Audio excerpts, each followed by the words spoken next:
Oi, oi, pessoal! Sejam bem-vindas ao vídeo dessa semana aqui no canal. E hoje eu vou falar sobre algo que é um verdadeiro nó que a nossa cabeça dá na gente. Mas antes de falar desse nó, é importante falar de uma dificuldade muito grande que todos nós temos, que é de lidar com as nossas emoções. A grande maioria das pessoas que cai aqui no meu canal do YouTube, ou que passa a me acompanhar pelas redes sociais, ou então mais de pertinho lá no Portal Despertar ou no programa Liberte-se, são pessoas com algumas características em comum. São pessoas que querem transformar a sua vida, são pessoas que querem se sentir melhor com quem são, pessoas que querem resolver problemas específicos que estejam experimentando e que querem utilizar do autoconhecimento como ferramenta para isso. Mas a pergunta de $1 milhão é: por que essas pessoas querem transformar as suas vidas? Por que essas pessoas estão motivadas a se sentir mais felizes? O que faz com que essas pessoas queiram mudar alguma coisa na sua vida ou lidar melhor com aqueles problemas com os quais elas estão se confrontando? E a resposta para isso é que essas pessoas, em diferentes tonalidades de cinza entre o preto e o branco, pegando aí o preto como pessoas que se sentem totalmente felizes com quem são,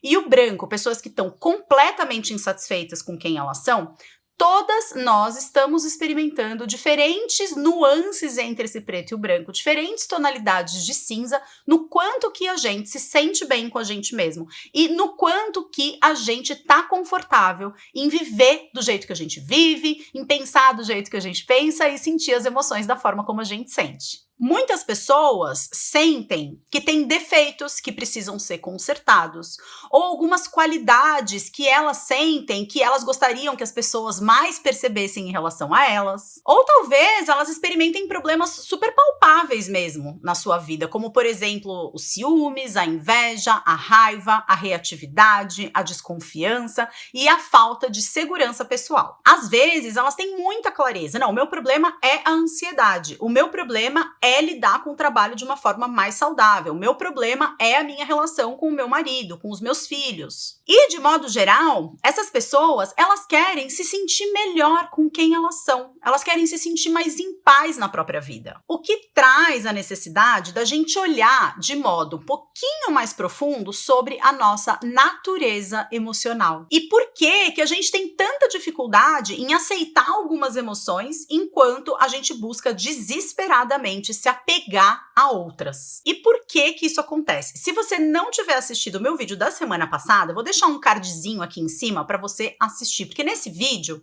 eu falei um pouquinho sobre a natureza dual da nossa mente e de como esse preto no branco, que é a forma como a nossa mente funciona, não se aplica à nossa vida emocional. Porque a nossa vida emocional não é preto no branco. A nossa vida emocional são essas diferentes tonalidades de cinza, como se a gente pegasse o se sentir bem, totalmente bem em relação a si mesma, com o se sentir: nossa, eu me detesto, eu odeio a minha vida, eu odeio a forma como eu ajo, enfim, nas situações que acontecem comigo, e a gente fosse experimentando diferentes posições entre esse preto e o branco o tempo todo. Nós, seres humanos, temos 4 emoções básicas. E quando eu falo de emoções básicas, eu tô falando de emoções que partem do nosso cérebro mamífero, que é o mesmo cérebro que a gente compartilha com os nossos irmãos animais e que tá presente em qualquer cachorrinho, em qualquer elefante, em qualquer leopardo. E essas emoções são alegria, tristeza, medo e raiva. E é muito importante a gente diferenciar essas emoções básicas das sensações ou sentimentos,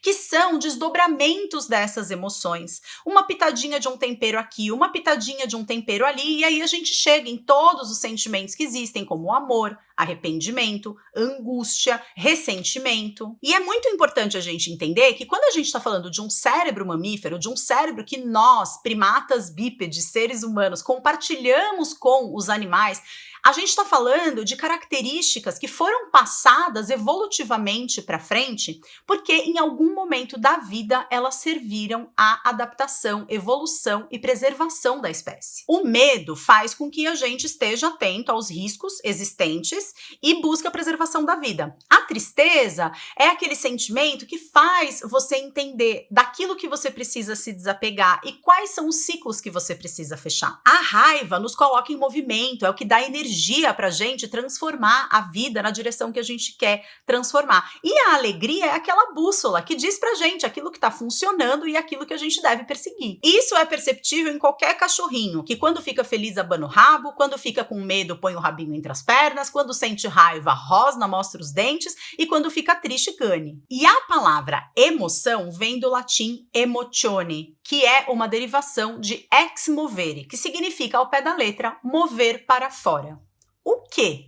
Energia. Tanto é que na medicina chinesa é dito que cada emoção tem o seu qi, que é essa energia vital, e que em cada uma das emoções esse qi tem uma direção diferente. Então, na alegria, a direção é para cima, na tristeza é para dentro, na raiva é para fora e no medo é para baixo. Tanto que tem algumas expressões que são bem interessantes na nossa língua, né? Como, por exemplo, eu pulei de alegria ou explodi de raiva. E na medicina chinesa, as emoções elas também estão associadas a elementos. E esses elementos se relacionam com estações do ano.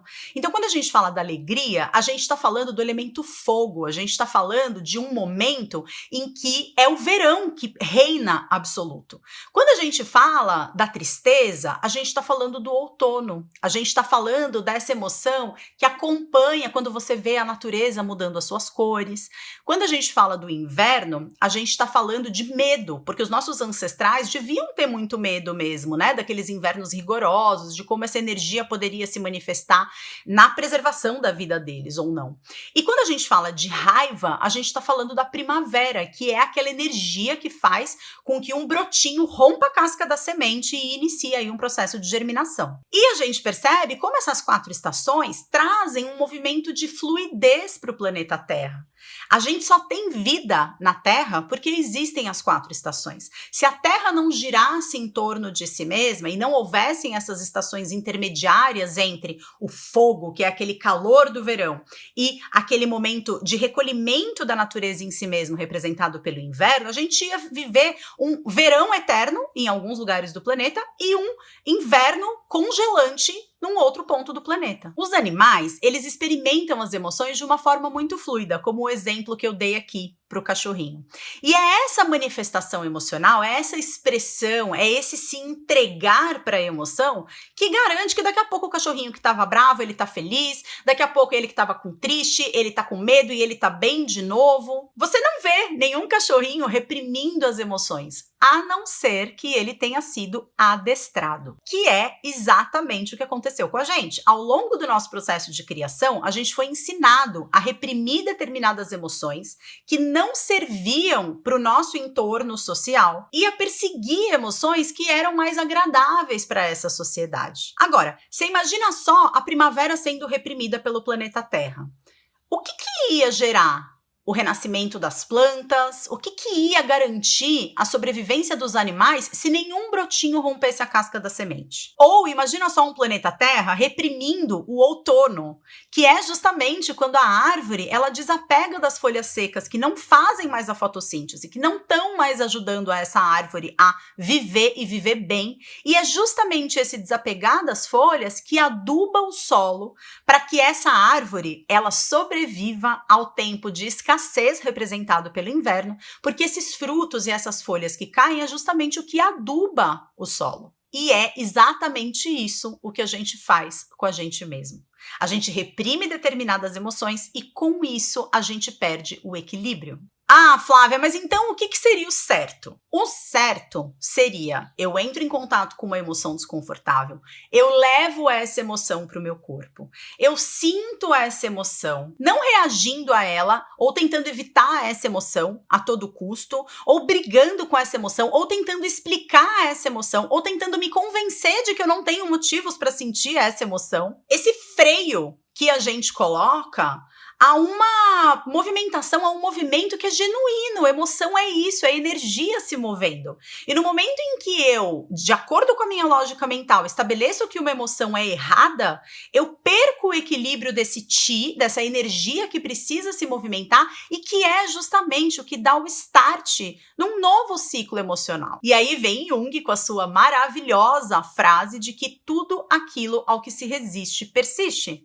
Eu fico tentando conter essa energia da agressividade, por exemplo, da raiva, que é essa energia que nos coloca em movimento e faz a gente transformar a nossa vida na direção que a gente quer transformar, que faz o pintinho romper a casca do ovo bicando por dentro, que faz a mãe fazer força pro bebê nascer. E aí eu fico lá repetindo o Ho'oponopono, nada contra o Ho'oponopono, mas eu fico ali tentando me livrar daquela emoção, ou através do Ho'oponopono, ou através de, sei lá, meditação. Até porque, gente, existe uma coisinha chamada crença, e talvez isso seja interessante da gente conversar ao longo dos próximos vídeos, porque a gente se utiliza dessas crenças a nosso próprio respeito para explicar por que eu tô sentindo aquilo que eu tô sentindo. E aí, ao invés de me entregar à energia que eu preciso viver, que eu preciso dar movimento, eu bloqueio esse processo e passo a racionalizar sobre ele. E aí, o que era simplesmente tristeza, que a gente poderia entrar em contato e viver, experimentar e simplesmente evoluir para a próxima fase dessa movimentação energética, acaba se transformando em algo do tipo, nossa, mas caramba, porque eu nunca recebo aquilo que eu quero, e isso acontece toda vez na minha vida, e isso acontece porque eu não sou merecedora, eu não sou boa o suficiente, eu preciso me consertar para conseguir me sentir do jeito que eu quero me sentir. Olha só o problema que você criou. Você acabou criando um problema muito maior do que seria se você simplesmente entrasse em contato com essa sensação de modo consciente, sem deixar que essa emoção fosse estagnada e presa dentro de você. Lembra sempre disso. Nem reprimir e nem tentar entender absolutamente tudo o que você sente. Experimenta, antes de fazer alguma coisa, levar para o seu corpo e se experimentar. Quem sou eu sentindo essa raiva? O que acontece dentro de mim? Eu sei que a sensação que a gente tem às vezes é que a gente vai morrer de tanto sentir aquilo que a gente está sentindo e que a gente não vai dar conta e que aquela emoção vai durar para sempre, como se a gente estivesse pisando na merda e abrindo os dedos. Mas nunca se esqueça de que depois do inverno vem a primavera e a promessa do sol alto brilhando a pino lá no céu. A gente se vê na semana que vem. Se você sentir que a gente pode falar mais sobre crenças, deixa o seu comentário aqui embaixo que a gente evolui essa conversa, tá bom? Um grande beijo, tchau!